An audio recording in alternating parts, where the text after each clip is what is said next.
Ellen Swallow Pryor, welcome to Apollos Watered. Hello, thank you for having me. I'm so excited to have our conversation. Okay, are you ready for the Fast Five? I hope so. Okay, these are going to be easy. All right, here we go. Your favorite genre of literature? Novel. Novel. Okay, that's an easy one. All right. Yeah. Favorite era, though? 19th century. Well, that's what you majored in, right?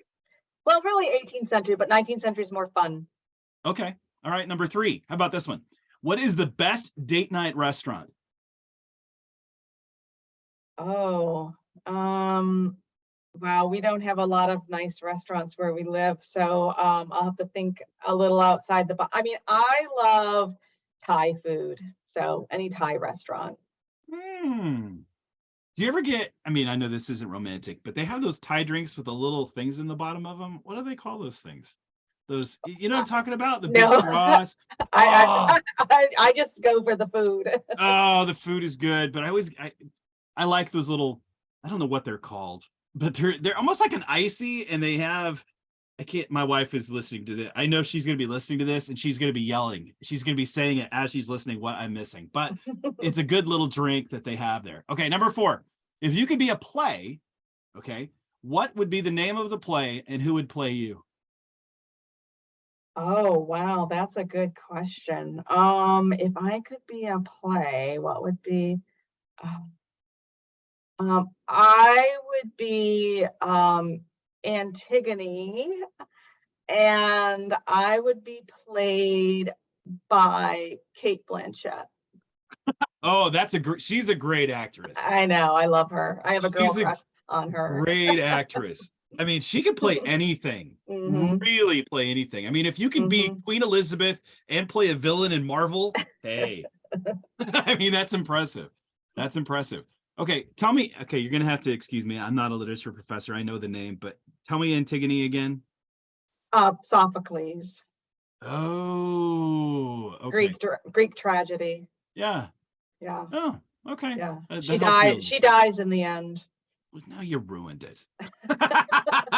It's not like it's been around for centuries. Okay, how about number 5? If you could be a character in any novel, who would it be and why?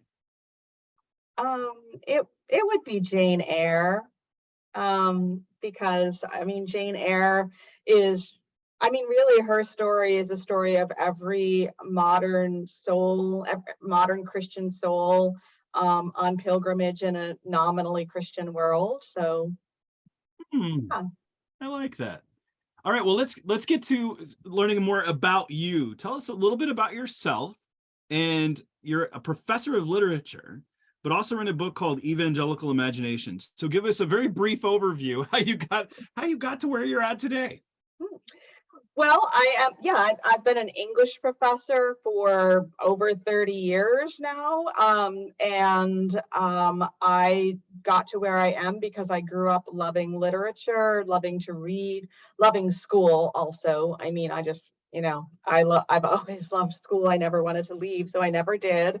And so I teach literature, and I also, I really am interested in cultural engagement, cultural criticism, and literature reflects culture. So I think that's sort of another niche that I've carved out, is like looking at culture at large, but also evangelical culture or subculture and all the things that have formed it. And so I'm interested in evangelicalism, the history of it, because it began in the 18th century in England, which is my period. And a lot of what we're experiencing now, good and bad, is rooted in that period. And so kind of trying to make all those connections that I've studied my whole adult life is really that's what this book is. Where did you grow up? I was born and raised mostly in Maine. Moved to Buffalo, New York when I was in high school. And so that's where I kind of ended up going to school and university, and lived there for a long time before moving to the Bible Belt where I am now. Which is very different. I lived in New England. It's very, very different. I mean, culture shock doesn't even begin to describe it, and I've never really recovered, actually. I think I mean, we'll get into this more, but I think a lot of the why people in my church life now, not, I don't mean my local church, but just in Christian life now, misunderstand me is because I have a posture that's very different from what you find in the Bible Belt. I mean, I was the only Christian I knew, outside of my family. So I grew up among secularists and agnostics and skeptics. And so I just never took my faith for granted or took other people's faith for granted. So I've always just had a sort of open posture toward others. And it's a much more defensive and sort of circling the wagons ethos here in the South, I think. Oh, it is entirely. I remember you mentioned and refer to David Bebbington in the book, and I remember talking with David. We were talking about one of the differences in the posture of British Christian or British evangelicals and American evangelicals, and he was mentioning how you have a cultural power that we do not, and it causes you to think differently. Yes, it causes you to express it very differently. And of course, you being from, so do you call yourself a New Englander or an Easter? What do you call yourself? A Yankee. That's an easy one to do. I know. How long were you in Maine? We moved away from there when I was little, but my dad's job moved him back and forth and then moved away. Been gone since I was 16, but I still have family there, and friends, and yeah, that's where the old homestead is. And so, yeah. Were your family, you mentioned something else in the book. Did you grow up on a farm? I just grew up in the country. We just had a few acres. Yeah. Okay. But my grandparents were farmers. I mean, I just always lived in a very rural area, or mostly lived in a rural area. When I was in college, I didn't, but yeah. Okay. Well, that's cool. So let's transition then into the book. Your newest book, which is the Evangelical Imagination. So let's talk about the Evangelical Imagination for a moment. First of all, let's just talk about the title. Not Christian imagination, evangelical imagination. Why the evangelical imagination as opposed to Christian or Baptist imagination? Well, we could talk a lot about this. So I am an evangelical, and so that's partly why. And also, I mean, I don't think anyone would disagree that evangelical has become a word and an idea that has, dominated the headlines since, like, well, let's just say 2016, when it started to be used as kind of a demographic category by pollsters and pundits, because of the presidential election. All of a sudden, that word was, on everyone's mind because of the evangelical voting bloc. And so a lot of people, either who are outside evangelicalism or even inside, have not really used or understood that term. It's most people don't identify as evangelical. They identify, if they're Christians, they identify according to their denomination, maybe like they're Baptist or Methodist, or just they're Christian. And evangelical really is largely sort of a historical and sociological category, and that people may not identify as, but it's still extremely important. Again, if 81% of white evangelicals voted for the last, for the president in 2016, that's a pretty significant voting bloc. And so, but I actually did my dissertation in this whole area, and that was a long time ago. And evangelicalism has that, as I mentioned before, has that history that goes back to the early 18th century and had a very influential formative role in both England and America, the whole transatlantic region, and actually gave rise to, I'm getting ahead of myself here, but it gave rise to the Victorian age and to Puritanism, the Puritans that founded America. And so our whole American history, our whole Western civilization in the modern era is very strongly defined by evangelicalism. And that also means that American culture is shaped by evangelicals, and so people who want to know about who evangelicals are, including evangelicals, there's a lot of analysis that's done on that, but nothing that's been done on our imaginary, our social imaginary, which is a term I kind of explain and unpack in the book, and we can talk about that, but I'm getting way ahead of myself here. Well, I'm glad. It's interesting you mentioned that the term evangelical. I know we had David Bevington on here. You cite David Bevington's quadrilateral, and then you offer Tim Larson as a bit of a corrective or enhancing a little bit more, or further defining it. But I remember years ago where David Wells, he said, I'm done with the word. He goes, I'm going back to Protestant, just because it's become so polluted with so many different political labels. And yet there are some that are saying, no, I want to go back to the classical use of the term, not in a political sense. I want to look at it in a sociological and theological sense, and how it was understood classically, because of the pieces that are there are still true. Unfortunately, as you mentioned, it has become so united with political ideology that in some ways it's lost its kind of essence, if you will. But we have the term evangelical, but let's talking about imagination and social imaginary. So you've adopted Charles Taylor's term from Secular Age and this idea of social imaginary. And we've been talking about the imagination a little bit on Apollos Watered. We know you've talked about with Malcolm Guite, someone that we both know, and the importance of imagination, but something that has largely been overlooked by evangelicals, just because it seems to be superfluous to accomplishing the Great Commission and unnecessary. But we need to see that really even that shapes, or lack of imagination has shaped that understanding of different things. And much as you've noted within the book, of what we have shaped, what we have believed and gone through time has been shaped, not only by culture, but our idea of what it should be.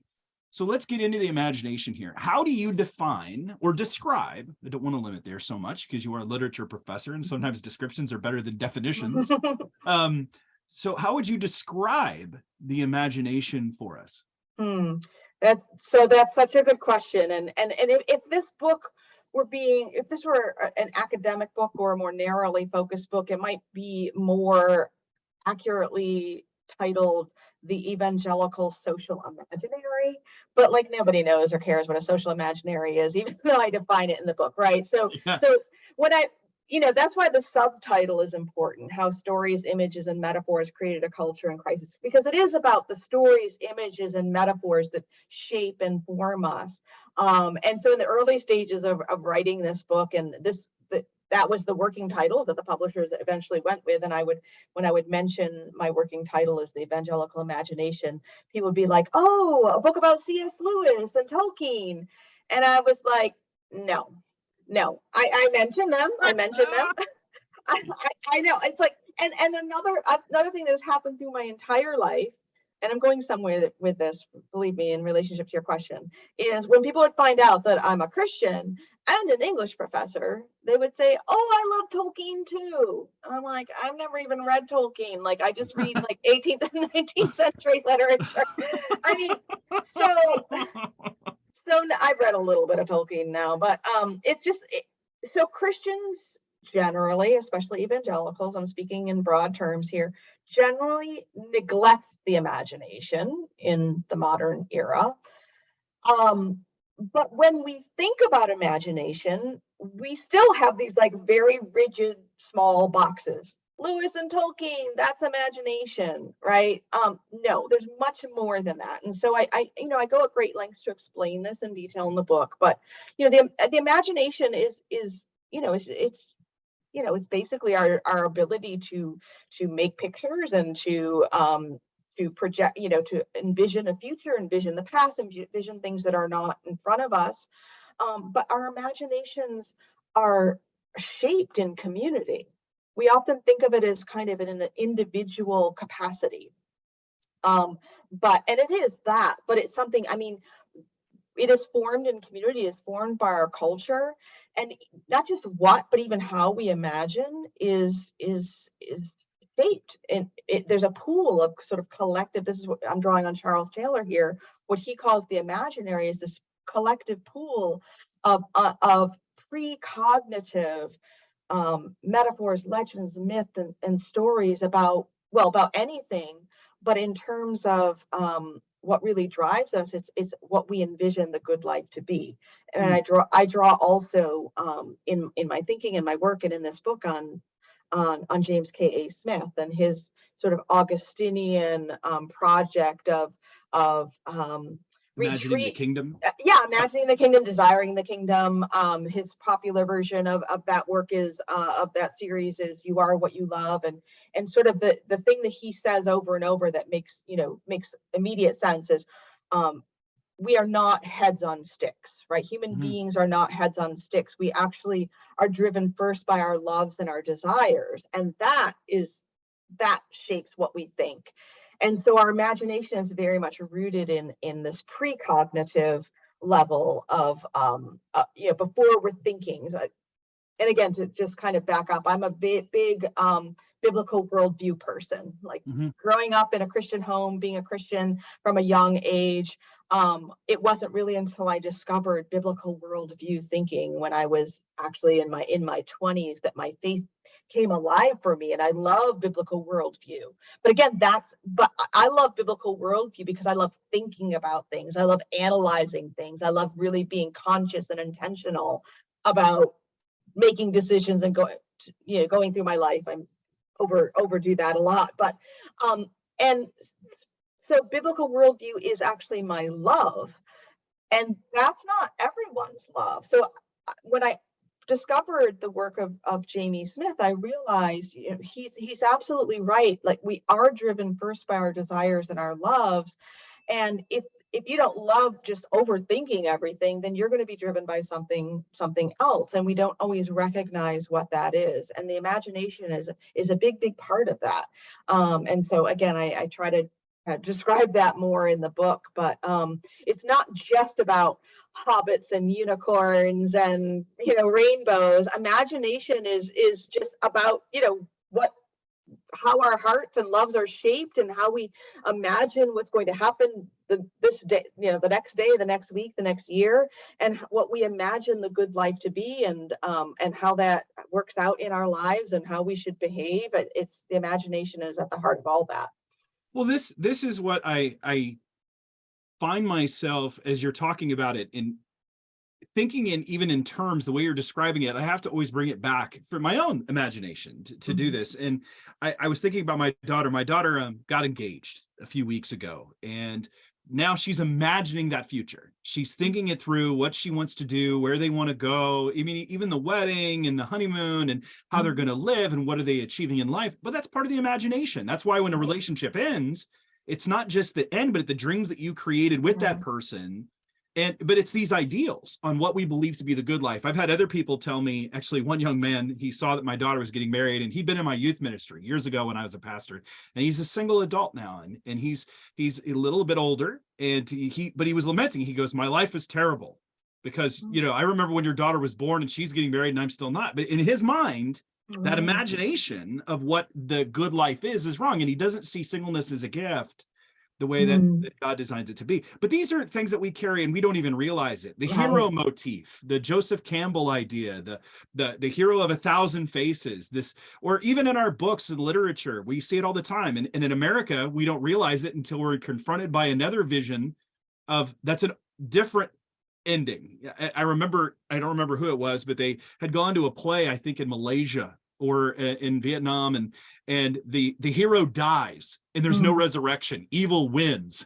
And it was such a jar to his system because in every motif, every movie that he had seen and he imbibed in America was so much of there's a resurrection, there's a hope. But he was talking to his translator, and his translator could see that he was bothered. And he goes, why are you bothered? Because evil wins. He goes, but that's how it's been for our people. That's our culture. So you have that. I mean, I think you're capturing that. I just don't think as evangelicals, they realize what they're living out of, because it's very much of a narrow lane. We're doing gospel. These other things don't matter. We're doing gospel. And you're saying, no. Even the way you're doing gospel is an idea of something that someone else has given you on what the Christian life is. And until you look back and see how it's developed over time, that it's much more broad than you realize. I mean, we still see that Jesus is the Christ, he's the savior of the world, but there is this idea where we have truncated it and made it smaller, And we fail to see how we've been shaped by our culture. Isn't that what you're Right, looking right. at there? Yeah, I mean, to boil it down into a phrase that I do use in the book, is really just examining our previously unexamined assumptions. We Mhm. all that's part of being human. We have part of being in a culture and in a community is that that it brings with it assumptions that we inherit. And if we don't examine them, then they're just there underneath the surface and we don't even realize it. Um, Well, yeah, this idea of comfort, for example, let's bring that up in our culture with that. If I'm hurting, something's wrong. But suffering actually biblically Mhm. is an aspect of our sanctification that we fail to appropriate. But we think suffering bad. Bad. God Right. doesn't want me to suffer. God wants me to be happy. Well, where did that come from? Exactly, exactly. There, and That, we can trace its origins in a number of places, but none of them are in the Bible. and that's the hardest part is people don't realize that. And that's why you even I was looking at your subtitles. I mean, and again, you take this from literature, which I found to be very interesting because you brought me into worlds that I did not realize. And by the way, just as an aside there, you're advocating why reading outside, reading literature actually is representative of certain cultural movements and beliefs that actually help.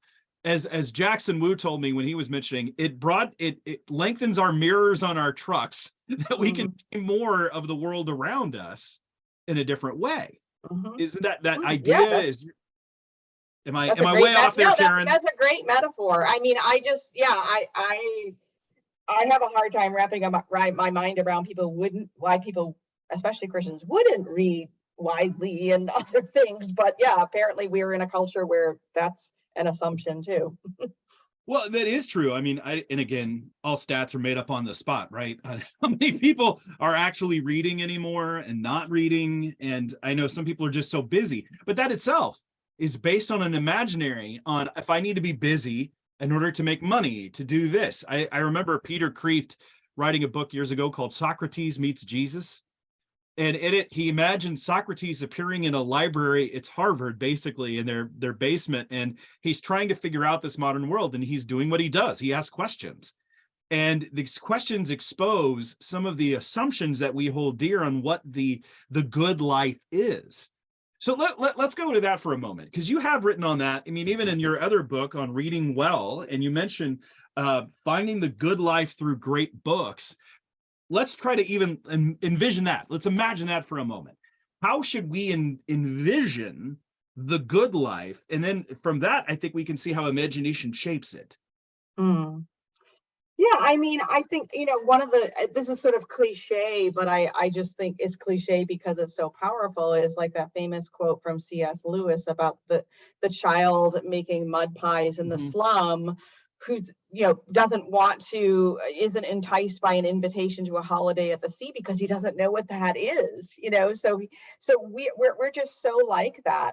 We just can't imagine, we aren't capable of imagining beyond what we're presented with. And so that's what books and all art can do for us, is to present us with experiences and capacities and situations and possibilities beyond our finite, limited, you know, human physical experience. And so that expands our imagination and therefore expands our ability to envision what the good life might constitute. And of course, as Christians, we have a foundation for that and laid for us in the Bible. But there's still so many possibilities, even in being a Christian and just being in this world. And so many things that we might encounter that we might not imagine that we would encounter, that literature and art are a way of sort of preparing us for that, even before we encounter them, or they direct us in ways that we might not be directed if just by our own physical geographical surroundings. Which is what Geit mentions in his book, Lifting the Veil, where he talks Mm, about how beauty, when we see beauty, it evokes longing, the idea mm, for more, wanting more. And even I remember talking with Jeremy Treat. He wrote a book on kingdom, and he mentioned how we can have beauty poverty. And you see this, actually, I remember Andrew Peterson writing in his book about, I think it was Garden of the Gods, something along that line. But he talks it, he's telling a story, I think it was with Wendell Berry. And he's looking at how certain cities were constructed as just these steel or concrete buildings without any type of plant or, flora and fauna anywhere, and how crime was so rampant. But when they planted trees, it actually caused it to go down, because there's something about the human as part of being God's image bearers, that we have that desire to say that. And this is what we're talking about here, is kind of stoking that desire for the kingdom rather than just cutting it off and being so narrowly focused, because really that imagination is to be in service to God, to show the love of God in the fulfillment. Because even in the Great Commission, and I remember talking with Kelly Kapic about this, Kelly and I were discussing it, and he said one of the things that we're to do is to show a bit what it means to be fully human. And Daniel Strange just wrote an article for the Gospel Coalition in Themelios, and he said, the first millennium was deciding who Jesus is, the second millennium was talking about salvation, and the third millennium is what does it mean to be human? And we're understanding this full humanity at play, because we're not machines, even though the Industrial Revolution has kind of forced us into that mechanistic nature. But we see a desire for beauty, a desire for rest. This is one of the reasons why pastors are burning out left and right, is they're living out of this social imaginary of this narrow focus, not understanding the purpose of rest and rhythm. And like, as Joseph Pieper talks about, and Alan Noble talks about too, is this idea of leisure. Sorry, I'm preaching. I'm getting excited, No, Karen. right. No, I mean, it really, and Jesus is the one who shows us what it's like to be human, right? Because he was fully human, right? Yeah. Yeah. And that's the part that I see. And I've seen, though, that, and I remember hearing this years ago. I remember hearing a president of my school. He said, he was talking to a guy, it was a preacher, and he said, the devil never takes a break, neither do I. I work 7 days a week. And he, just kind of responded and said, I never knew he was our example. And that's a silly little thing, but it does kind of jar you to realize we're even made for rest. But even with the technological advancements we have, we can be, or at least the illusion of being everywhere all the time. And then we feel this unbelievable guilt that we can't do everything that we want to do.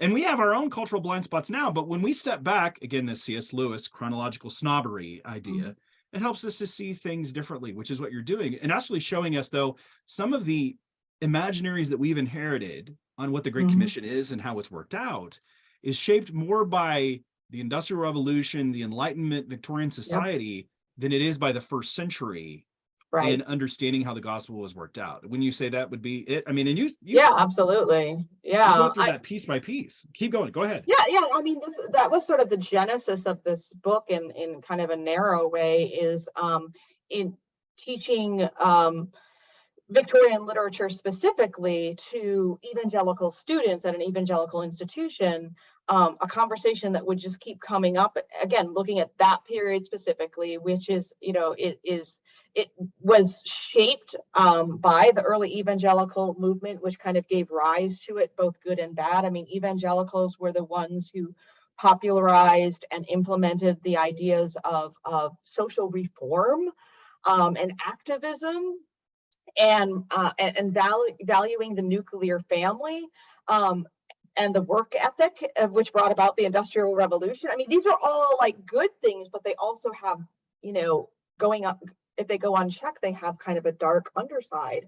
And so teaching the literature of this period, that is so marked by evangelicalism, to evangelical students in an evangelical setting, so many times the question would arise, because my students would recognize, well, this is just like the subculture I grew up in, talking about the purity of women's sexuality, especially, and having that double standard, in which women's sexual purity is more important than men's sexual purity, which is a recurring theme in Victorian literature.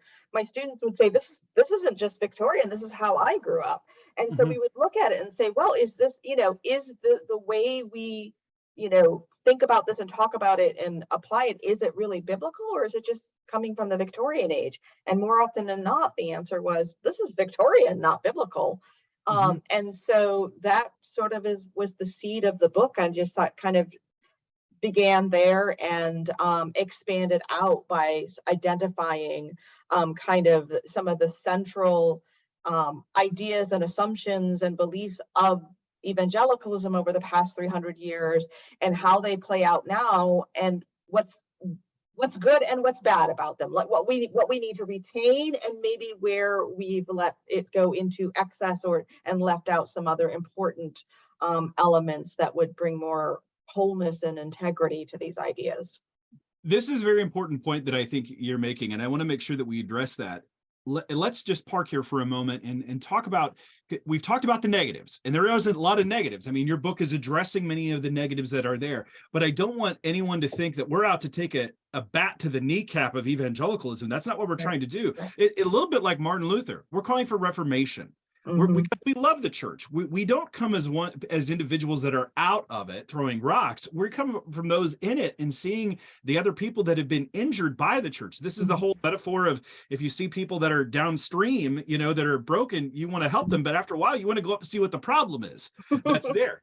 And so that's what you're doing, is you're taking us on that journey to see where this had become to morph. But let's stay here for a second and say, what is good that we see within evangelicalism that we can affirm?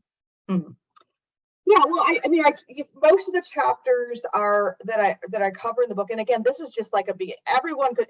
What my desire for anyone who picks up this book, who is an evangelical and values evangelicalism, is that they would just, their eyes would be open and they would see 100 more examples than what I cover in the book. But maybe a good example to kind of focus on that shows what I'm trying to do in this is one of the early ones that I cover in the book, and that's conversion. Conversion is an essential, central, key biblical idea and the center of the Christian faith. And so it's, you aren't a Christian without being converted.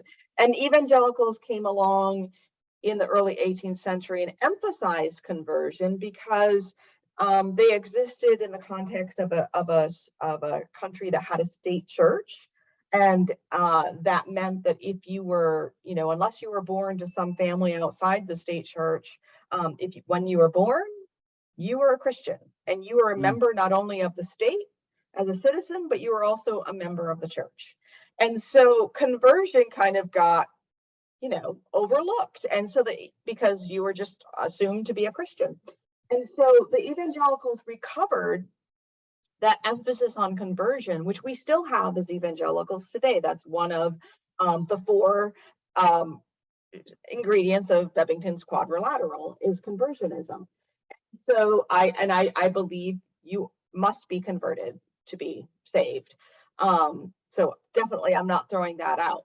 But when we emphasize that too much, then as evangelicals then and now did, then we start to emphasize, the things that can bring about conversions or bring about the appearance of conversion, like mass gatherings and coming forward to the altar and filling out the cards and filling the stadiums and counting the number of people who raise their hand.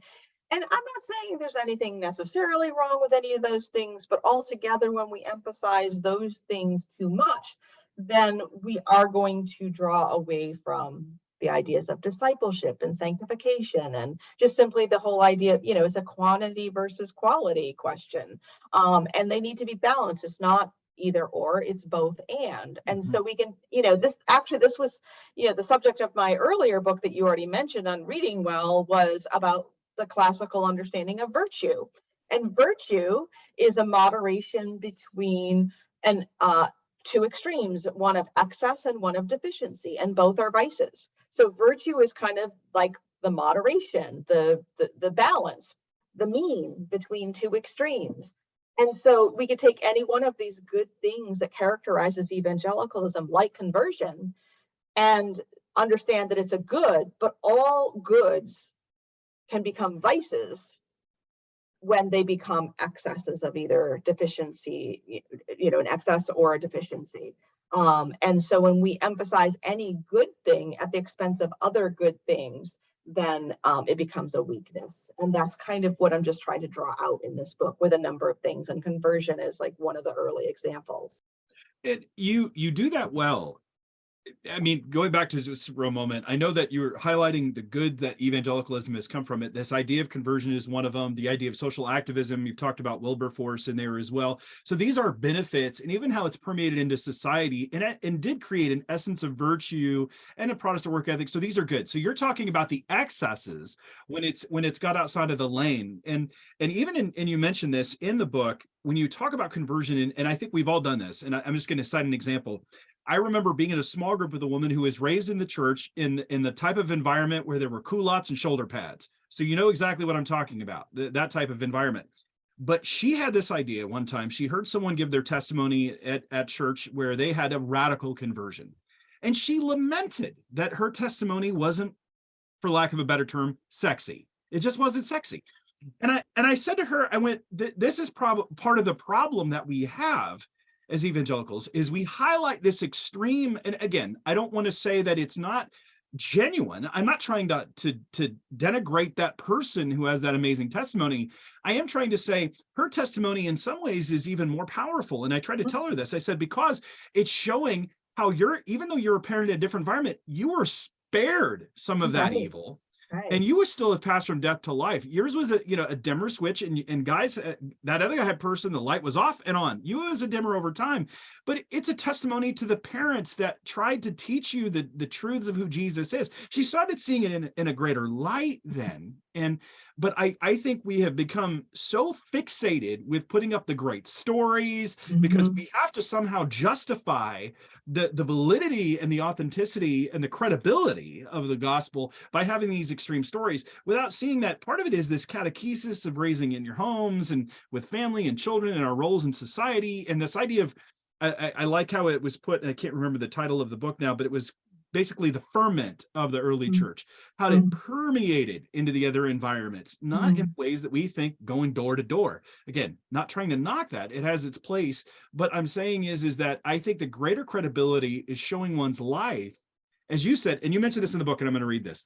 On page 75, you say, the Bible's exhortation in Matthew 28:19 to go and make disciples did not command us to go and make converts. I thought that was very interesting.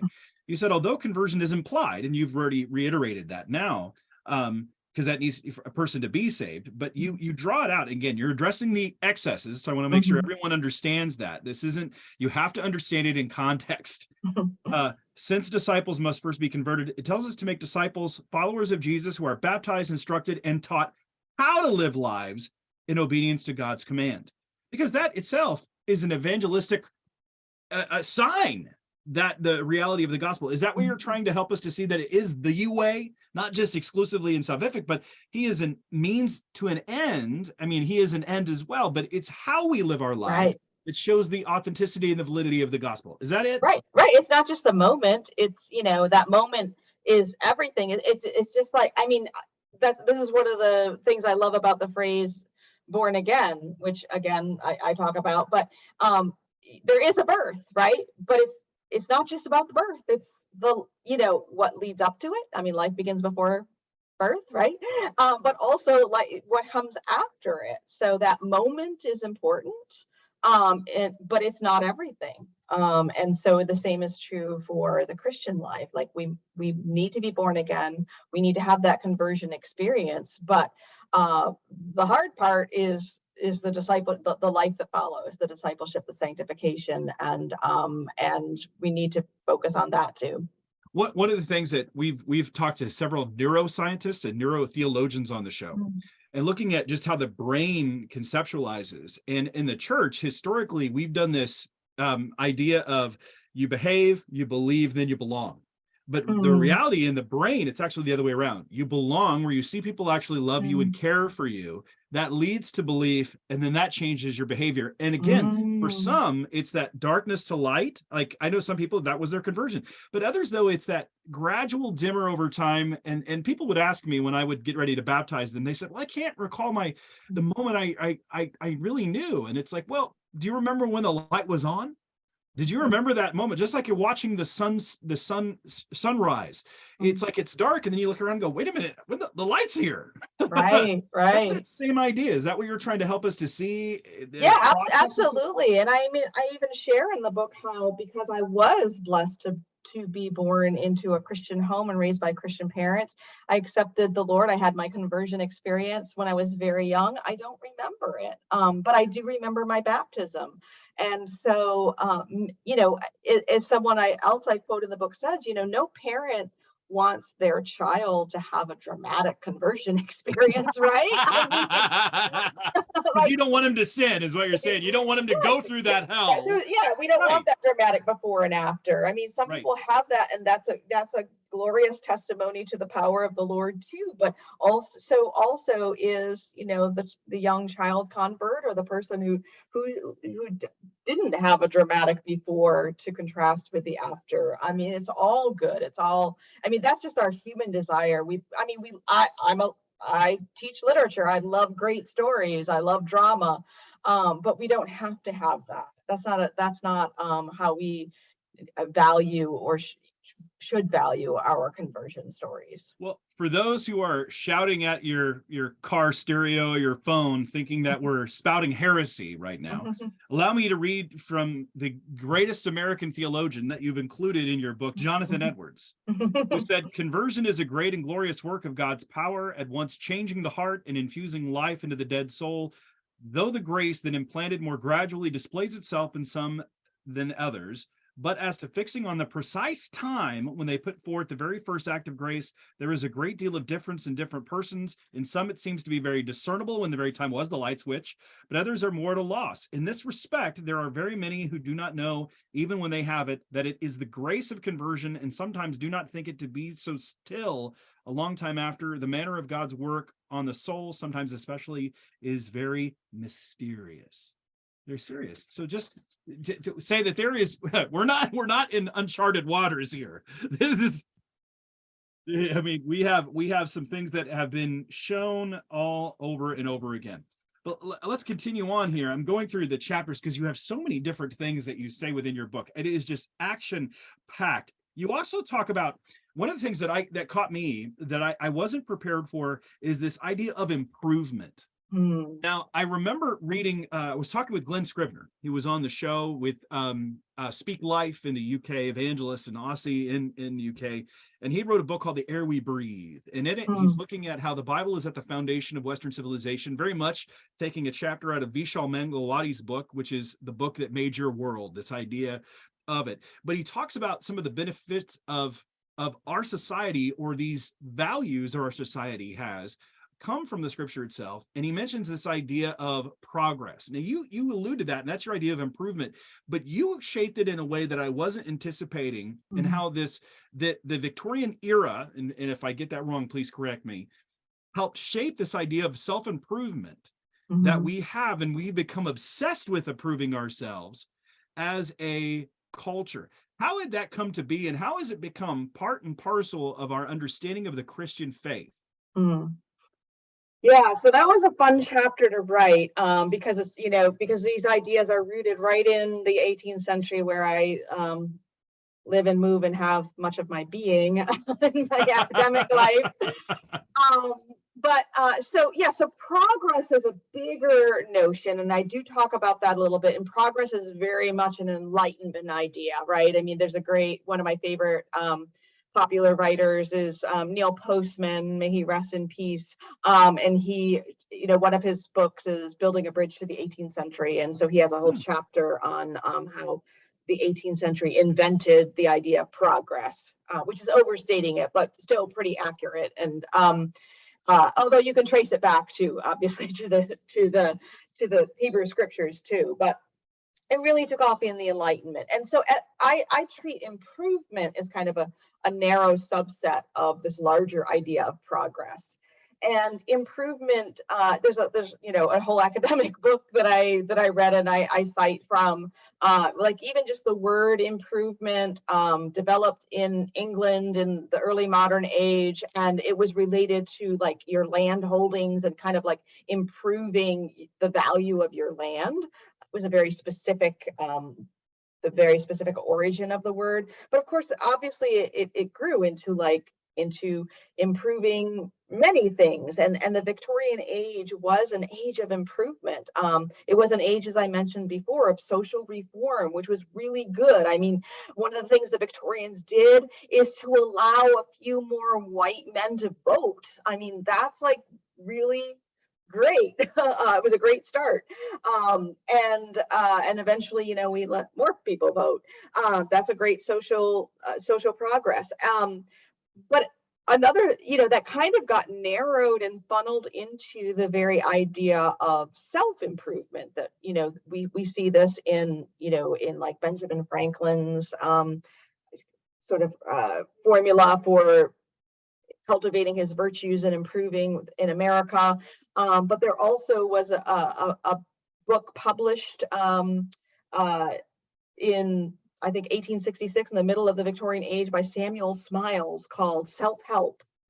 That was, so that, like, that phrase that is so ubiquitous today, self-help, the whole category of publishing, not only in Christian publishing, but secular publishing, called self-help, began in the Victorian age with a book called Self-Help. And it was very much about individuals who were pulling themselves up by their bootstraps and improving their lives. And it was a very individualistic focus, which is, again, tends to be a characteristic of evangelicalism.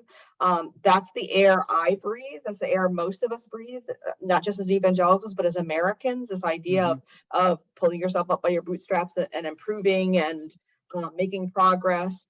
And it's good. Like, I think we should improve and we should be better. But there's a point, again, when it becomes excessive, when we start to buy into the idea of improving things that don't need to be improved, or just thinking that because something is new or has new packaging, that is also improved. And so we're surrounded, so it's become part of this consumeristic ethos that defines late modernity, where we're always looking for the newer, or the better, the bigger, the new package. And we think that it's actually really an improvement, when in fact there are some things that don't need to be improved upon. And another point that I try to draw out is there's a difference between, like, improvement, which is almost like a kind of tinkering, and actually being a new creature, which is what we become when we are saved and in Christ. And so sometimes we can just settle for the self-help and the self-improvement, when what we're really called to be is entirely new creatures.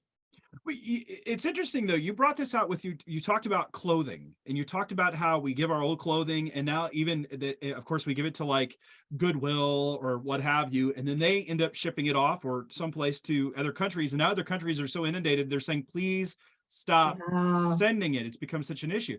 And we're addicted to the new because we're also trying to find status. It was interesting. I was interviewing Jim Wilder of Life Model Works, and he said our brains are intuitive to status.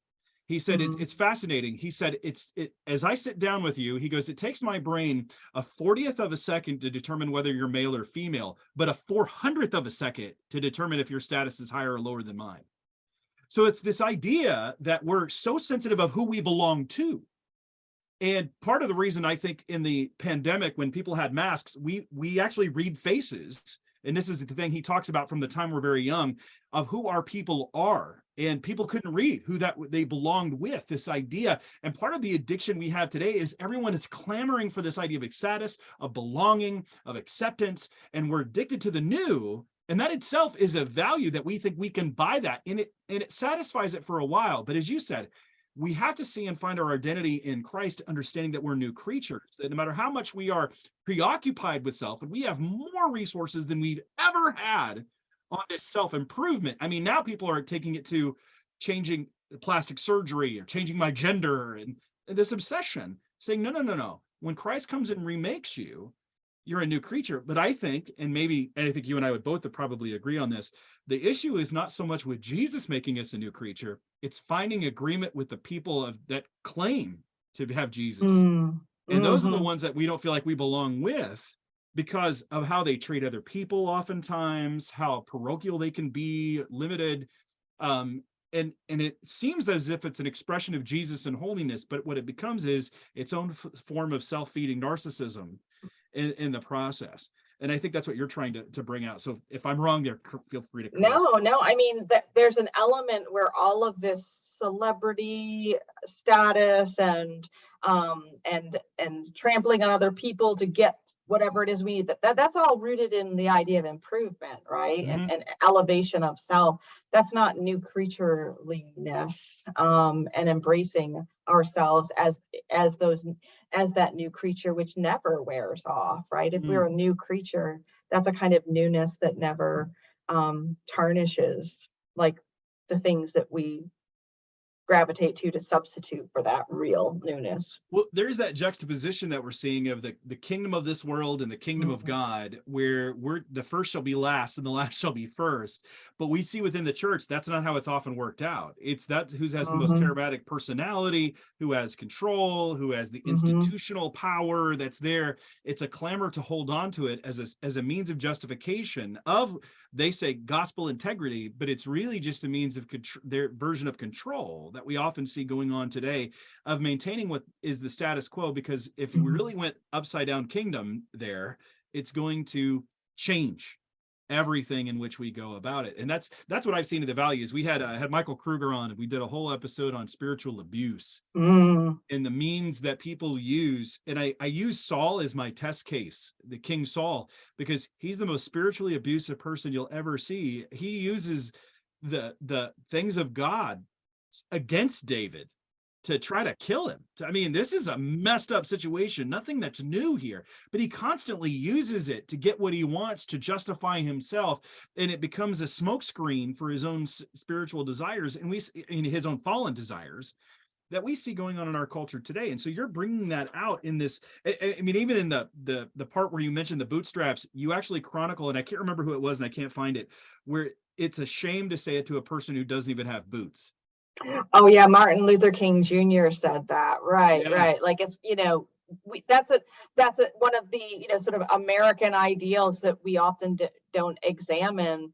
The idea of, pulling ourselves up by our bootstraps. Well, that's all fun and good unless you're someone who doesn't have any boots. Yeah. Which is where we have to put ourselves at the table with the majority world and eat theology with them. Right. To see, because that again removes our own cultural barriers and assumptions that we have. And now I want to transition here for a moment. Actually, no, I want to highlight one more thing. I want you to explain this quote. Nobody with a good car needs to be justified. Oh, explain that for us. Well, we chatted a little bit before we started recording today, and you confessed to me that you also love Flannery O'Connor. So I do. I know that's why you wanted to highlight that. So yeah, so that comes from O'Connor's novel Wise Blood. And for me, that quote just encapsulates, some of the things that I'm trying to highlight here. This idea, the things that are really, modern and American, that, that we are saved and our lives are improved by having things or having better things. And so O'Connor just kind of satirizes that in this character at the center of Wise Blood, when he says nobody who has a good car needs to be justified. I mean, and it's, it's satire, it's critique, but if we really will open ourselves to it, I mean, we all fall for that, I think, in one way or another. Like, we do look to, like you already talked about, it may not be the car, it might be the status, or it might be the friendships, it might be the platforms that we have that we think justify us, and that don't. Or the size of your church. Yeah, I mean, yeah, for pastoral ministry. Sure. I have a big church. There's what can you say to me? I have a big church. Look what I'm doing. It justifies the means. No, that's a great example, because that hits close to home, and it's so easy to spiritualize that, to say, oh, that's, that represents the number of souls and my discipleship, the size of my ministry. No, it doesn't. It really doesn't. I mean, like you said before, it's a both end. It's this is where we get into the people are like, well, I have the numbers. Yeah, but it's we're about holiness, surrender. That doesn't fit on a stat sheet. And as you said, I mean, I'm going to paraphrase you, but it's a both end. We look at numbers, but that only plays a small part of the formula, as it were. Because I mean, we do have a book called Numbers. You do have how many souls were saved in Acts and Pentecost, and those are things. But again, holiness, surrender, that doesn't fit on the stat sheet, and that's not always sexy because you don't see that. The numbers you see, and we're attracted, again, the narrative that we have in our culture, success means X. That's what it means. And that's why I was influenced by Ken Hughes had a book in the 90s called Liberating the Ministry from the Success Syndrome. And basically, he said his success is not numbers. Success is not platform. Success is not influence. Success is loving. Success is faithfulness. Success is sacrifice. Success is suffering. And I thought, wow, but that's not how it is. Oftentimes, I mean, really, you don't platform a guy with a church of 100 people. You platform a guy with a church of 10,000. Just the way that it is. But let's get into sentimentality here for a moment. I saw the chapter title and I went, where are we going, Karen? I don't know where we're going. Subtitle, Uncle Tom, Sweet Jesus, and my favorite, public urination. All right, Karen, that's the literature professor being a little bit provocative there. Let's bring that out. Explain to us this chapter. Well, the center of this chapter is really just, it's a common complaint. It's become kind of its own trope now. And that's just sort of like how Christian and especially evangelical art in the modern age can be so bad, right? And lots of people complain about that. I mean, that wasn't always so in previous eras, of many of the great musicians and painters and artists and sculptors and writers were Christians, but in the modern world, they tend to be, especially within evangelicalism, they tend to be not so great. And so I just kind of say that one of the things that really it makes evangelical and Christian art today not good is its sentimentalism, its sentimentality, which is just basically substituting like cheap emotion for authentic, sacrifice and the journey and the redemption. We just like to skip to the cheap emotional experience. And so the subtitle comes from the fact that I consider Uncle Tom's Cabin, a beloved American novel, as an example of this, because it was something that did really change the course of history, but it's not really a very good novel. And it could have, there was a sentimentality to it that moved that moved many of its white readers, but also diminish the humanity of African Americans and slaves in particular, and by stereotyping them. And so it did do something good, but it also causes harm along the way because it's because of its emphasis on emotional response. And that's what a lot of bad Christian art tends to do. And so then I moved to, and I don't want to give it all away, but I guess I do for the sake of your loyal listeners who stayed with this conversation this long. I will, the public urination probably needs an explanation. It wasn't me. It wasn't me. Well, you go after it. I was like, oh no, he's the patron saint of Christian art, Thomas Kincaid. Oh yeah. Cottage man. Oh no. The painter of light, who is so popular, his postcards and greeting cards and 10 million copies he sold? I mean, yeah. I mean, a lot of people don't know. I didn't know until I really dug into the research that like his production was a literal factory, like employing, like it was a mass produced, and people love to look at his paintings and see the light and the cottage cheer and the sentimental whatever. And, that's bad enough, but it's just very ironic, or perhaps not ironic, that, his life ended, too quickly, and it kind of deteriorated and devolved it to the point where he was involved in, some scandalous accusations and even like caught urinating in public in a drunken stupor a couple of times. And, I don't mean to pick on the man, but for me, there's something emblematic about his life and his work. And that is, it's that shiny, happy people syndrome that I think we like to have and find too easily in our churches and in our faith life, where on the surface everything's cozy and cheery and filled with light, like his paintings.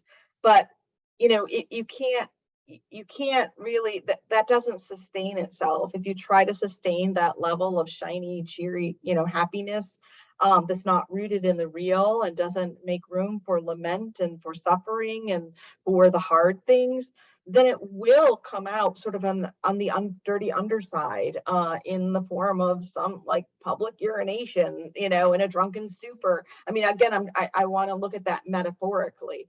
To be whole, to have integrity means to seek happiness, to seek joy, but not at the expense of denying the rest of our humanity, which is not always cheery and is not always absent of suffering and pain. And so to encompass all of it, not only in our lives, but in our faith and our understanding of our faith as well.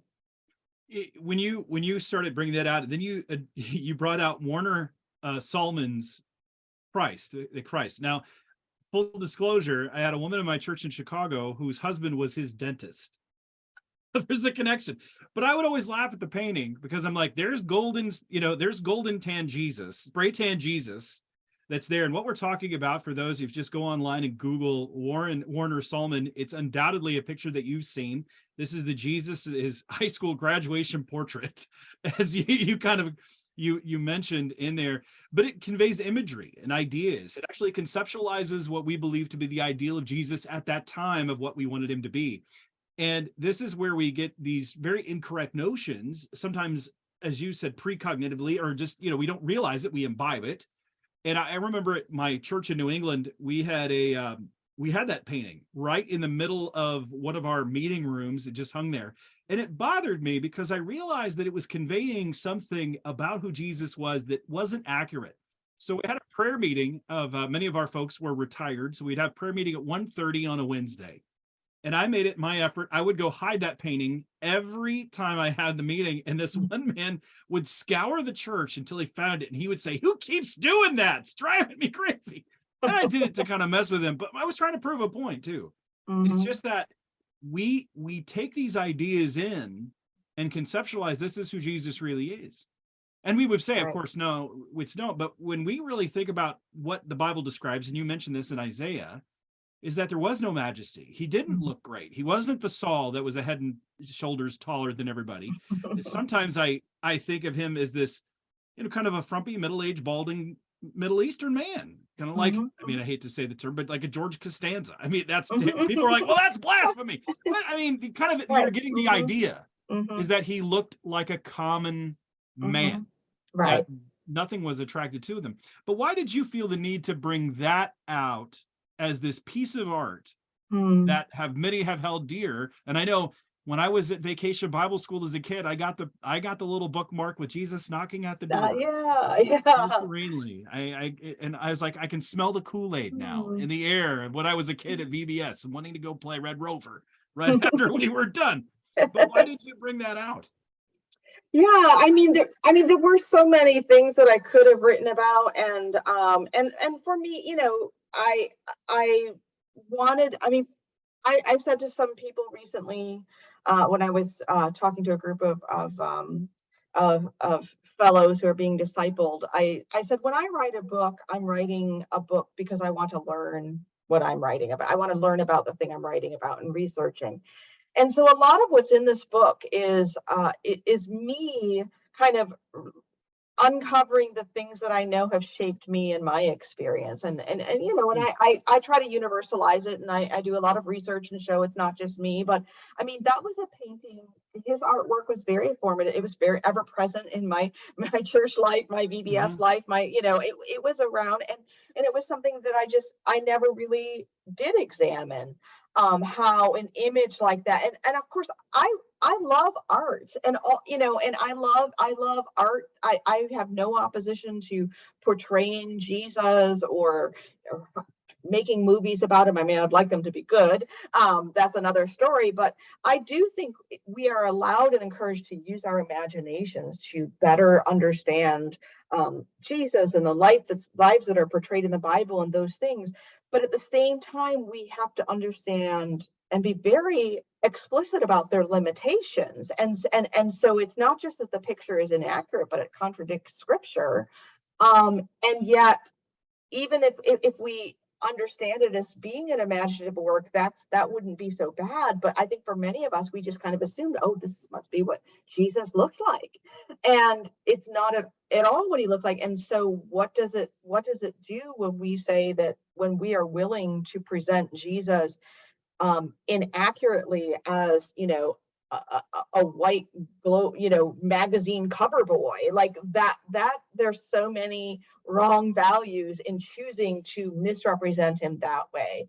And it ties into evangelicalism's long history of, white supremacy, that is, that it's not universal. I mean, there were evangelicals who worked to abolish the slave trade. Yet at the same time, we can look at the difference between the evangelical founder, John Wesley, and George Whitefield, who were contemporaries doing much of the same work. And one of them, Wesley, opposed slavery, and the other one, Whitefield, owned slaves. That's a tension that existed in the early 18th century, and it still exists today. And so, but we have many people who just don't want to reckon with this tension that has always existed and still exists. And a painting like that is just kind of one entryway into us saying, how did this come about? And why did it come about? And also, what did it do to us? How did it form and maybe even deform our imagination about, not just about Jesus, but about the Christian faith? So let me ask you this question. I mean, you also get into materiality and looking at even the church architecture and structure and how buildings have been created and worship spaces, from the cathedrals of Europe into the kind of the almost like Quaker-esque boxes of New England, where I pastored, and it was very much that way. And now we're into the, for lack of a better term, Walmart ubiquitous taupe space where it's all neutral and mauve and that kind of thing. And we have this kind of neutered, comfortable worship, and all of these things you're basically showing is that they've shaped us. But we always know that culture responds. The pendulum goes one way in one generation, and then it goes the other way. So from the cathedrals, we go to the boxes with nothing on the wall. I mean, we do. That's part of who we are in human nature.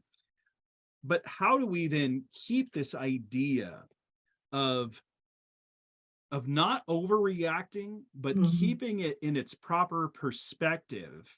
Because we are by nature going to overreach, overcorrect. How do we keep it in its tension and proper place as we look at art and architecture and even music, and now in film? Like I know you mentioned, and I'm trying not to have us be highbrow, for that, because we do mention kitsch and things like that. And there is this part of being the fanfare for the common man, if you will, that but there is this idea, as I'm looking at this and I go, okay, The Chosen, for example, that's out there, you see, and we've had Dallas on the show, where I've had people love that. And I'm sure there are others that people don't. I mean, there obviously are, because he's putting them out there for people. But it is an look or a peek into the humanity of what we are now, as opposed to something from the 1970s with the Jesus film, where there was a greater emphasis on the deity and more of a denial on the humanity. And now there's more of an emphasis on the humanity at the exclusion of the deity, because as we become more in tune with technology, as we have at least the vestiges or idea or illusion, let's say, of omniscience, of omnipresence, we can know everything and know everywhere, go everywhere. We're in some place like almost deified idea, if you will. But we've lost this idea of humanity, and we're trying to get that back. Do you see that the art is a representative of the time that helps us to see it? But yet, how do we see our own cultural moment and not go overboard? I mean, this is the eternal sort of human struggle, right? And I think, I mean, it's that old cliche about, half what is it, like half the battle is knowing. Knowing is half the battle. That's G.I. Joe. Thank you. Thank you. G.I. Joe, Karen. Now we've really devolved. Wow. Okay. There's nowhere to go from here, but uphill, I guess. No, but it really is like, just again, and that's the whole project of this book is, again, I'm saying there are unexamined assumptions for all of us. So let's examine them. Like that is, it's not the whole battle, but I think it's actually, maybe 75% of it, to just say, here's something that we haven't looked at critically or haven't been aware of. And so, yeah, I love how you described sort of the pendulum swing between the Jesus of the 70s to the Jesus now. And so always just simply understanding that our human tendency is to swing from one extreme to the other, to know that virtue is always like the golden mean, the moderation between the extremes of excess and deficiency, and to realize we're also culturally situated. And so sometimes what we're doing in any cultural moment is a counter swing against a previous extreme. It almost always is. And so to just ask the question, okay, so how do we not go too far? I mean, most of us just aren't even thinking about those things. And so if we can at least know and think about them and be aware, I really do think that's more than half the battle. And that's what Yeah, and that's where I love what you're doing, because what I see this as, your work here, in some ways it is, and I see this as part of our responsibility as image bearers that are, these Christ followers now, and just like Israel in the Old Testament, you see the nation of Israel, part of it was they were to be a kingdom of priests and represent God to the world by challenging and bringing down and confronting the cultural idolatries of their day. And I think that same responsibility is now. We have that responsibility, and you're calling out the quote unquote Christian idolatries, the accoutrements of Christianity that have gone out of their space and actually deformed the message of Christianity in the process. That is actually having an effect on people, causing them to deconstruct and leave. Now, we always know that there are going to be people in different responses to the gospel. Jesus says this very clearly with the parable of the sower. However, we're shooting ourselves in the foot in some respect, that some of this is unnecessary. Now, God is sovereign and he's going to work that out. But as far as we are able, we are to, in essence, live at peace, to do what God has for us, to show ourselves approved unto God, and to guard the testimony, the integrity, and the purity of the gospel. And this is, I think, what you're doing. You're taking a mirror to the evangelical culture, saying, this is what I see of the cultural idolatries that you have grabbed a hold of and you don't even realize. And so one of the things that you brought out, though, is domesticity. And I went, okay, this actually, you're like last 4 chapters. Every time I'm like, what? Where? Okay, I'm on it. I felt like I was at Disney World going, what animals am I going to see now on this journey? Okay, what this one? Where's the domestic one? What is this? And you call out family. And I went, oh no, where are we going? Where are you taking us in this part of your book? I don't want you to give it all away. I feel bad for asking all these questions.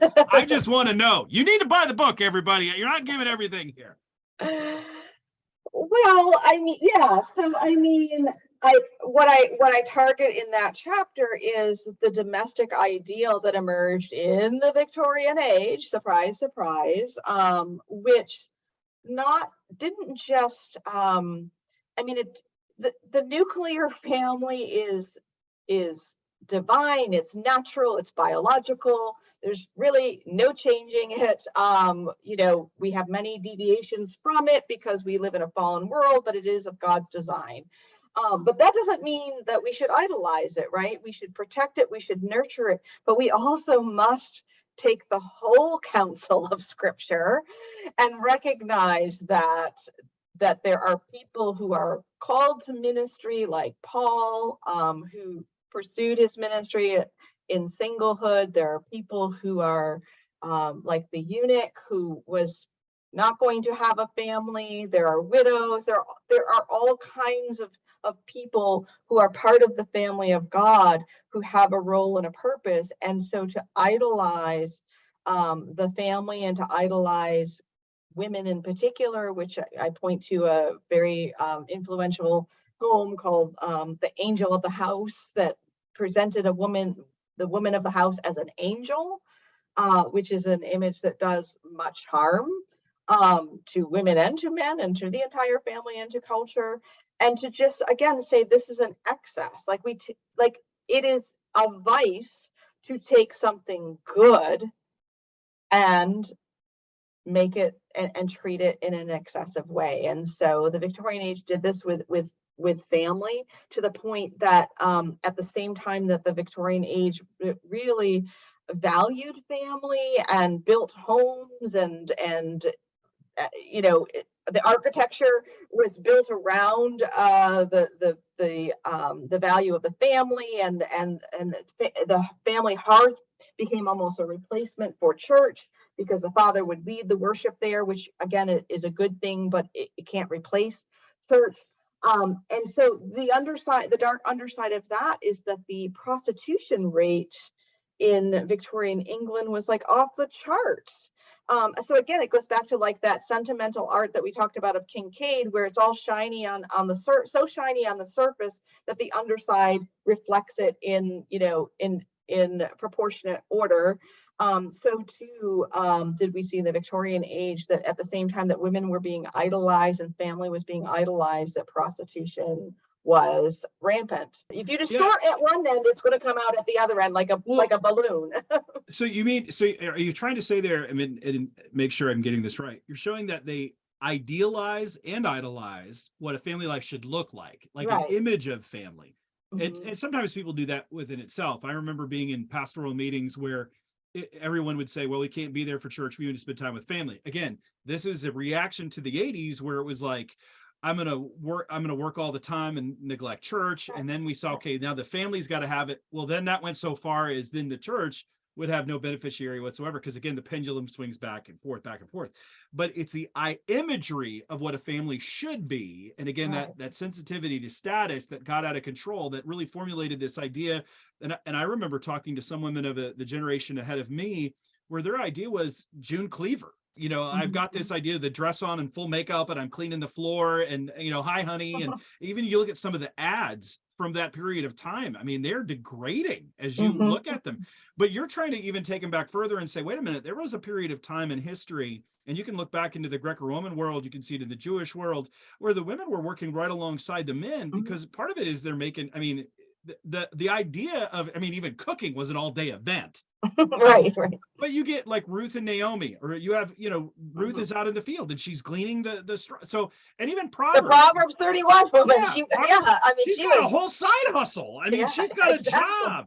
Yeah. And this is where I think we, as you said, we've encapsulated this ideal that was born in a moment of time, and then idealized that for the here and now, when really, and that's actually formed how we see the scripture itself. Right. Rather than seeing the scripture, because when people say, oh, we got to be biblical. Okay, I agree with you. We want to be biblical. But what do you mean by that? And this is why we need the lens of what was going on in the context and the culture to see really what was going on at that time. And I appreciated how you brought that out. It was a challenge. And I recommend people to read that through and critically look at it and challenge, because there's some things you said, I went, oh, okay, my wife and I have to have a conversation. Part of it. But then you transition into this idea of empire, which this was the part, as you moved into this, as you cite this idea of empire mindset of building almost like a Christian empire. And this is challenging many of the ideologies we see today, even the Christian nationalism idea. While they would not like the idea of empire per se, but they would dominion. And I mean, you've even seen that. Tom Holland has drawn attention to that with his book, Dominion. And in the Christian Manifesto, or the Christian Nationalist Manifesto that has been now kind of distributed and gaining some ground, popularized by Douglas Wilson and others, there is this idea that we are to take dominion over the world today. And what has happened, though, is it's created more of a subculture of cultural, I mean, I don't want to say superiority ideology, But Mhm. this idea of empire, so bring this out for us. I'm not explaining it very well, Yeah. but bring that out if so we can understand it. Yeah, so this chapter is different from the others in the sense that all of the others are, they're centered on ideas or concepts that are essentially good but can be distorted. And I think empire is one that really is more negative in the way that it's played out. And so, again, to go back to the Victorian Age was a time in which England said, the sun never set on the British Empire. And it did. And so, the thing that I bring out in there is how the evangelical movement, which arose alongside the British Empire, the one that people thought the sun would never set on, is also, we can't separate what the growth of evangelicalism and the missions efforts that it promoted, how we can't separate that from the growth of empire. And so at a time when the British Empire covered 1/4 of the globe and missions was being done, the spread of the gospel was being done in the name of the gospel, but also in the name of empire. I mean, that's just a historical fact that we can't ignore. And so I'm just trying to tease out and say, well, let's just look at this history and look at and see how has this pairing influenced us today. I mean, and I talk very literally about empire and center that chapter on the very popular poem by Rudyard Kipling called The White Man's Burden, which just basically articulates that it's actually the burden and the responsibility of white people to go colonize other nations. And that's an underlying assumption. We might say that we don't believe that anymore, or we might not put it in the words or just use the words that he uses in that poem, but it's still part of our history, and it's not even ancient history. I mean, this is not much more than a century ago. So this is still very deeply rooted. And I just try to show how, well, we might not do that anymore, but we still, we have something called the evangelical industrial complex, which is about building empires, whether it's mega churches or publishing empires. We're very much in evangelicalism about empire building. And I would argue that it's really just a semantic thing to say that the empire building is somehow different from dominion. I mean, they are different, but I think it's all it stems from the same kind of thinking. Well, that's that colonialist mindset that's been there. And then I know I had Scott Sundquist on, and he wrote The Shape of History, and in it he and I also had Gene Green, and Gene Green was basically just lamenting colonialization and the harmful effects. And of course Scott does too, but Scott also noticed that there were some really genuine believers that really did want to see the propagation of the Christian faith, but found that, again, this is where we get the mixed bag. Nothing is ever perfect in what we go about, and everything has consequences, and we're never going to be able to figure everything out. But we should stop and think about some of the cultural assumptions that are there that have shaped us in the modern time, because they have shaped largely what the Christian faith looks like. And as it's been said, or some have actually hypothesized, if Jesus were to come into our modern evangelical churches, would he recognize it? And I think that's a legitimate question. I think that's something that should cause us all to stop and reflect and go, okay, what does that mean? I mean, and as D.L. Moody said, even God can make a straight line with a crooked stick. We can do things imperfectly. And Paul says, I know in part and prophesy in part. And he also says, I even if it's been a mixed motive for how the gospel was preached, at least it was preached. And some people say, well, then the end justifies the means. But we're also saying, well, yeah, but there are times and opportunities that we need to go back and check the means, because that carries meaning and long-term repercussions for the people that we interact with day in, day out. And that's why I would just want to throw in there. I mean, I didn't say it's just basic humility, right? We know theologically, we insist, we are fallen, we are finite, we are human, we are depraved, all of those things. And so if we accept all those things, then basic humility says, we're going to accept that we're doing things wrongly, and those errors are going to change, throughout time and situation and people. And so we just look at them and say, well, how are we getting this wrong? It's as simple and as hard as that, I guess. But this one gets much more complex. And you hit this. Actually, you hit my guy, D.L. Moody.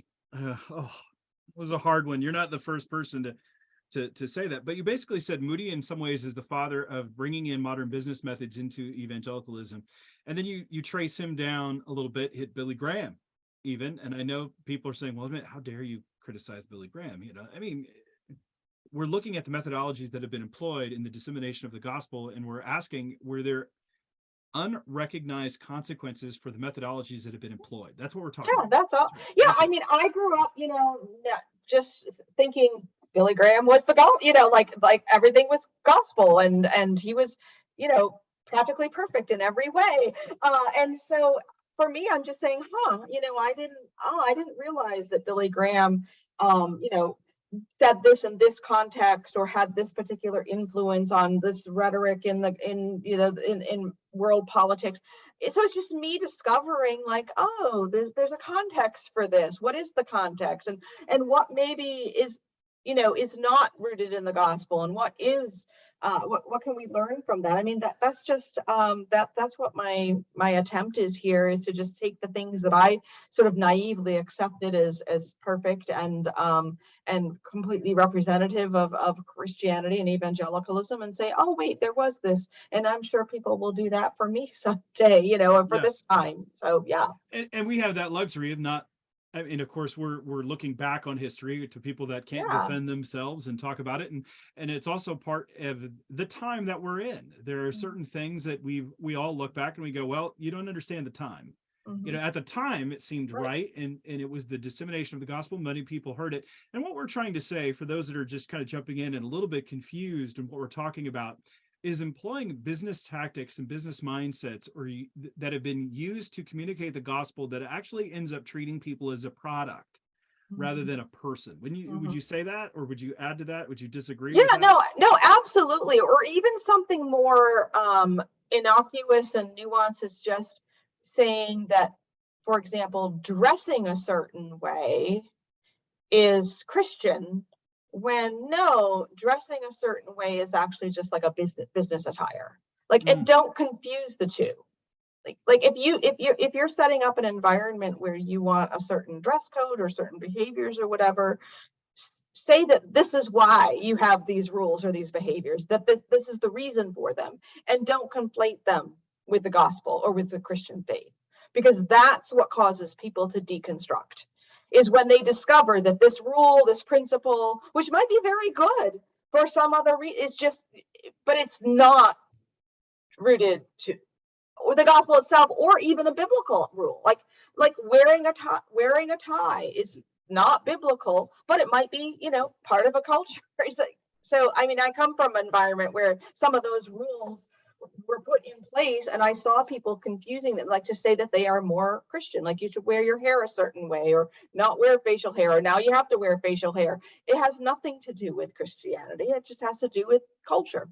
I have a friend of mine, he's with Jesus now, but he was a worship leader, and he was in a conservative Mennonite background church, and he was also a nurse, and he was wearing a suit and tie for some reason. And he said, I'm running late to the Wednesday service where I'm leading worship, and I run up to the podium and I grab the hymnal and I tell everybody to open it, and they're staring at me wide-eyed. And he goes, it's because I'm wearing a tie. And in that cultural, in that especially context, that was considered to be ostentatious. And see, that's where people get confused when we codify certain cultural elements that are meant to be a means of paying homage to or respect. But when we codify that in a moment of cultural time and make that gospel itself, it actually delineates or denigrates the gospel itself and confuses people, what you're talking about. And I saw it I was in India with a man, a Ugandan, and it was his first time ever traveling. And while we got there, and his luggage was lost. And so he'd been wearing a shirt, a dress shirt and slacks, but everything was in his luggage. So it took a couple days to get there to him, poor guy. But we're in this auditorium for this conference, about 1,600 people. And the man who runs the ministry, who founded it, invited him up on the platform, and he would not come because he didn't have his suit jacket, even though no one on the platform was wearing that jacket. It's because he equated those two things together. And he's a dear brother in the Lord. I mean, just dear brother.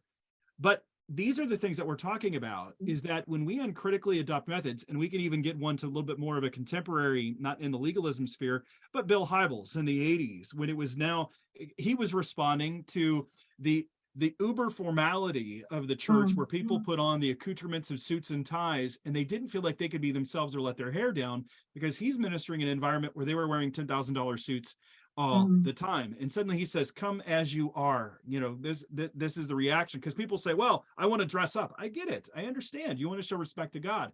But again, the pendulum swings the other way in our desire to reach people where they're at.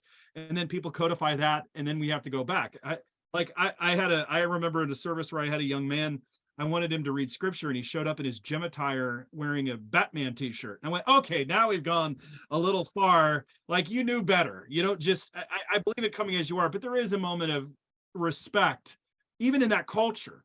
We know what a disrespect is. Just if you were at a wedding and the let's say that the mother of the groom were wearing a white dress. Well, that means something. A cultural, it's been violated.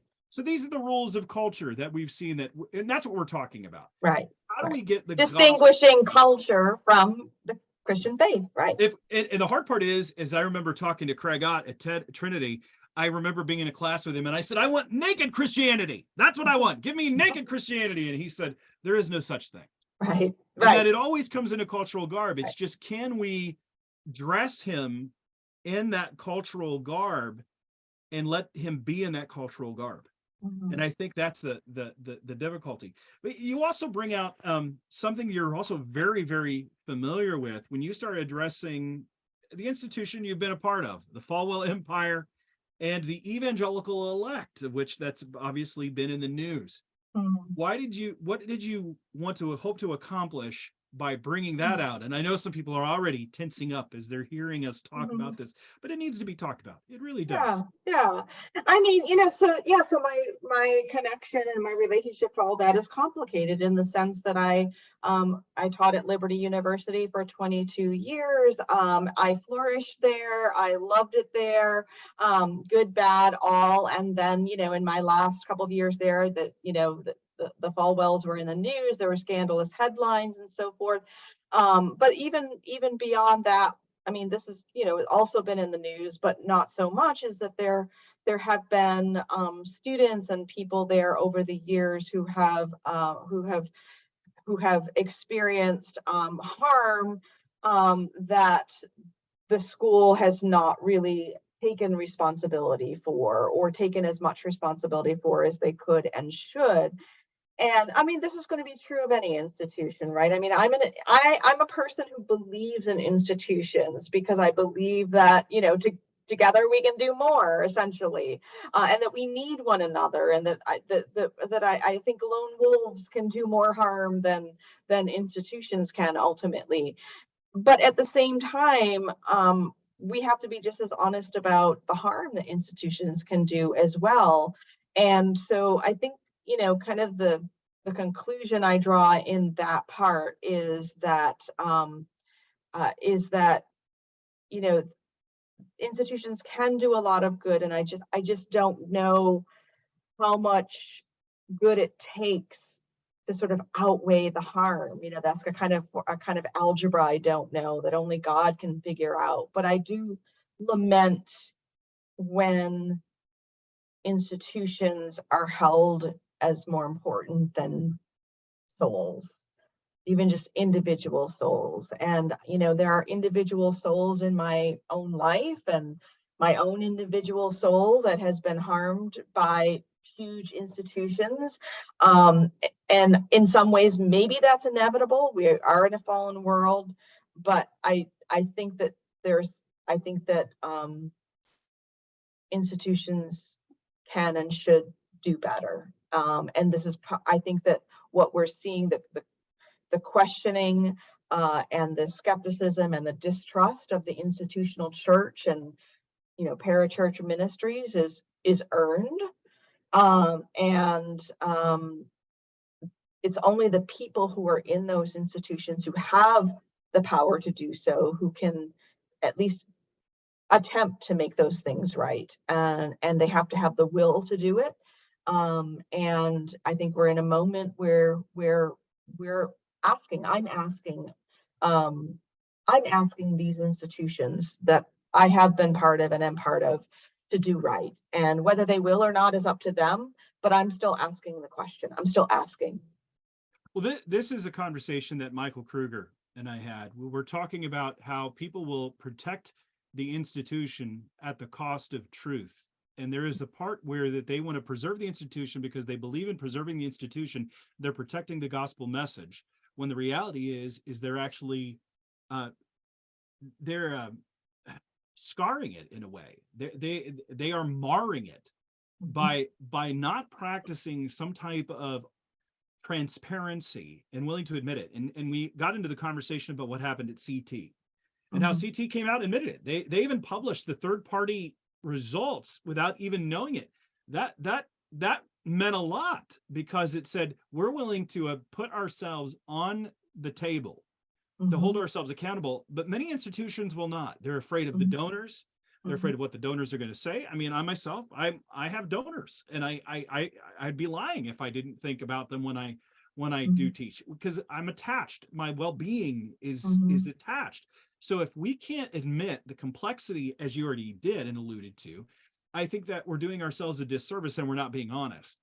mhm, However, I go back to what Abraham Lincoln said: I must stand with a man when he's right, stand with him while he's right, and part with him when he's wrong.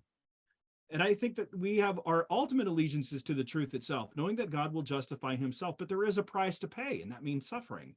It might mean public ridicule and something that even you have faced. We talked about this a little bit in the beginning. So you've made the decision to leave the SBC or the Southern Baptist Convention, something that is a bit of a difficult thing at the same time. I mean, for you, and you've kind of alluded to that because there are so many people that you do love and hold dear and have been involved in those institutions and students, but yet you decided to leave.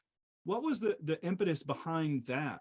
And how hard was that for you to do?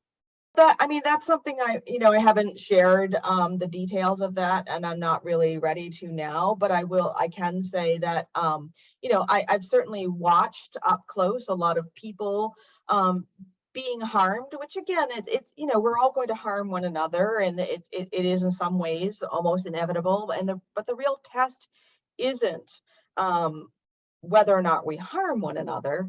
The real test is what we do in response to recognizing that harm or being informed of that harm. And so, yeah, I mean, I have to humbly admit that I've seen that harm being done to other people, and thought that I could, maybe make a difference. And it just became clear to me that at a certain point um, that I couldn't, or I would have to choose between sort of being comfortable but being silent. And I didn't choose comfort.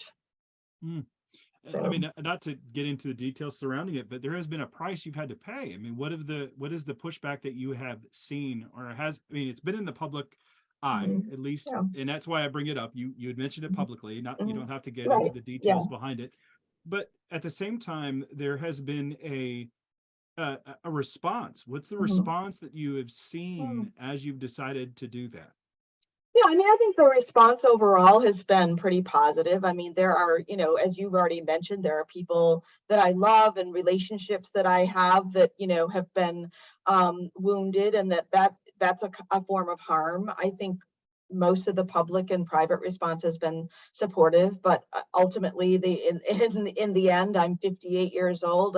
I'm in a job market that is not looking for 58-year-old people, to take up a teaching career. I'm in a community and a family situation where it's difficult for me to uproot. So I'm basically facing probably unemployment, early retirement, whatever that might be, which is not what I was looking for. I wanted to kind of ride out the end of my of my teaching years, and in security and high style and teaching students.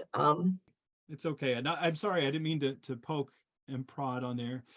I know how hard it is though to pay the price for truth and to take a stand for something that you believe in the depth of your being. And I know that you've done that. And it's hard because people don't know both the sides of the story that we see. And we have to just be aware, and know that, and know God meets us. And that's the hardest part, though, because that doesn't pay the bills. Yeah. It just doesn't. Well, It yeah. doesn't. I'm not, God will provide. We live a simple life, and it'll be fine. But I love the institution. I love the people. I love the students. And um, yeah, Well, it's those relationships. That's what makes the Mhm. institution. That's the hard part. When you feel like the institution is taking away the people that you love in some respect, because you can no longer live under it Yeah, without basically having a soul fracture. I yeah, mean, that's yeah. really what it is. You're experiencing almost a soul fracture, because on one level you see that the wrong done in an institution, and again, I don't want to put words in your mouth, so forgive me if I am, because Mhm. again, I don't want you to be forced to do the details. But I know the separation that occurs between the people that you love that are a part of that institution, but may not have allegiance to it, and yet they're still a part of it. And that's the hard part, saying goodbye to those relationships, and dealing with a great deal of misunderstanding for those think that you're forsaking them, or that and it's really, you have to be honest with what God is showing you in the middle of all that. So not to go too deep, but taking that, oh, by the way, let's transition here for a moment. You actually brought out one of my favorite songs, Johnny Cash singing 9 Inch Nails, My Empire of Dirt.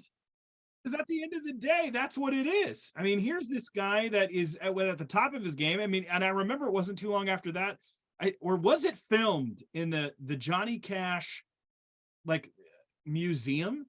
Yeah, the video I think was Yeah. filmed largely there. It's a beautiful video, and the song is wonderful. The video is very powerful and moving, and yeah, I mean, that's how I kind of close out that chapter on empire. Is like, if it's an empire of man, it's an empire of dirt, and you can have it all.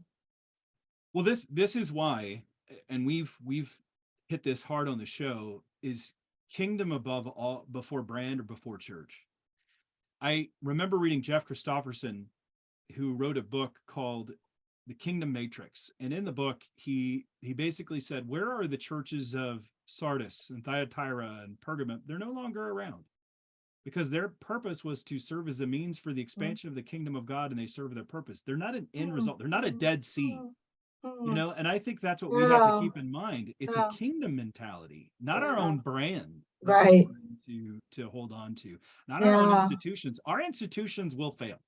They just Right. will. Right. Everyone will. I mean, for crying out loud, we can go back and just see it in the corporate world. And Mhm. I saw this in Marvel, but when they had Miss Marvel and she lands in a blockbuster, and my kids are like, "What's that?" That was an empire in some ways at one time, a video empire, and then it closes. These vestiges of our culture that everyone seemed to thought was insurmountable, and then they go by the wayside. And Yeah. that's what Johnny Cash brings out in the song. And Mhm. I know Mhm. Russell Moore would be happy that we're talking about Johnny Cash, because he loves Johnny Cash. But is there opportunity um, for reformation? And especially, and you can include that last chapter with rapture, with this idea that we're going to be with Jesus, we're going to let the whole world go to hell. And that's why we can't be engaged in the world in a right way. And you're saying, no, we need to rethink these presumptions that there is opportunity of reformation, but we have to tweak our mindset and how we go about this. Is that what you were trying to accomplish in these kind of, and again, I don't want you to, Yeah. people need to buy the book. I don't want to get Yeah. away and give it too much away from the book. Yeah. But No, those last two chapters kind of go together very closely, and I actually really did a lot of debating about which should be the last one and which should be the next to last one. But I mean, because I'm a Protestant through and through, as well as an evangelical. So give me the Protestant Reformation. I love it. I mean, it just brought about so much that is anchors my faith, and that the centrality of God's word and the importance of doctrine and theology, and so that was so important. But what I kind of, the way that I approach that in the book is to say the the Reformation it changed the world. It's a world defining moment. And I'm asking, are we at a point where we recognize the need for, a new or another Reformation, not to throw away the old one because it was so important. But I think if the first Reformation was about orthodoxy, orthodox doctrine, I think what we need now is one about orthopraxy. Like, I just think we haven't been living the way that we have said the doctrine teaches us to live. And, I'm a slow processor. I think the human race is a slow processor. And maybe, the Reformation brought us that centrality of God's word and his authority, and the importance of us being able to read it and understand it for ourselves. And now we have to live it out. And so that's kind of how I end up getting at the end of the next chapter, the rapture, where I, talk about, the fun rapture things from the 70s that I grew up with, but and all the That different freaked me out, by the way. You started quoting Thief in the Night, and I had flashbacks of sitting I at know. church on a Sunday evening.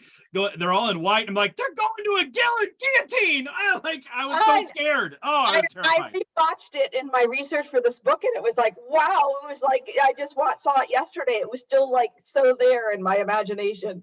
But all of those different I just like that stuff makes my eyes glaze over. I really don't care about rapture, not rapture, whatever, which all of those things that we were raised in and scared by growing up. But what I really care, what no matter how you interpret rapture, there's no doubt that what it really means is being caught up with Christ. Like now, not just in the future, but right now, caught up with him, and so caught up in him that everything else falls away, like as an empire of dirt, right? And so that's what it means to be raptured, is to be caught up with Christ completely. And we don't have to wait for that. We can have that now. As we've talked, we've been on a journey today, going through a little bit of your book, using the imagination, showing people how many of these different cultural influences from the 19th century, 18th century even, have influenced us in the here and now and actually shaped the social imaginary in which we inhabit, our ideal of the good life, how we should live our life and go about it. And we need to try to pull that away. I liken the practice of what we're doing now to my home that I lived in Chicago. The first home that I lived in with my wife, it was a church parsonage. It was a bungalow in Chicago. And it had this old carpet that was there that served a purpose for a time. But as we peeled it away, we found these beautiful oak floors that were there. And I feel like that's what we're doing. We're peeling away the old carpet that has been developed over time, getting back to the purity of what's underneath it, and shining it up to show that it's there. We're not doubting the veracity of the gospel message. We're not taking it away. We are confessing Christians that believe in the scriptures, believe that Jesus is the Christ, that died literally on the cross and was buried and literally rose on the third day. We're calling for the other items that have been built up around it that have caused people in some respect to create a wrong social imaginary that others see and have been turned off by because they haven't seen the real gospel message. That's what we're trying to call people out and show them. I think that's what we're trying to do and what you're trying to do. I don't want to put words in your mouth, but I'm going to. No, I love that. I wish I'd thought of that, peeling off the old orange shag rug to reveal the beautiful oak beneath. That's what I'm doing. Yeah, or trying it is. It is. And using the imagination as the instrument to show even how we've created these worlds. And we have these things that we live out of, these imageries of what the good life is, what the telos, what is the ultimate end, what we're going for, what's a successful and fruitful life. I mean, we see this all the time where if like with me, and I've seen this with other parents where they say to their kids, or they say to their parents, well, my kid got into so-and-so. And that's this idea of accomplishment. Hey, there's a good dog. Hey, what kind of dog do you have? This is a German short-haired pointer. My dog is sleeping right across from me right now. He is out. So gotta love our animals. But what is we often end our show with what we call the water bottle for the week. what's this water bottle of truth that we can give people to sip on as they go about their week? Hmm.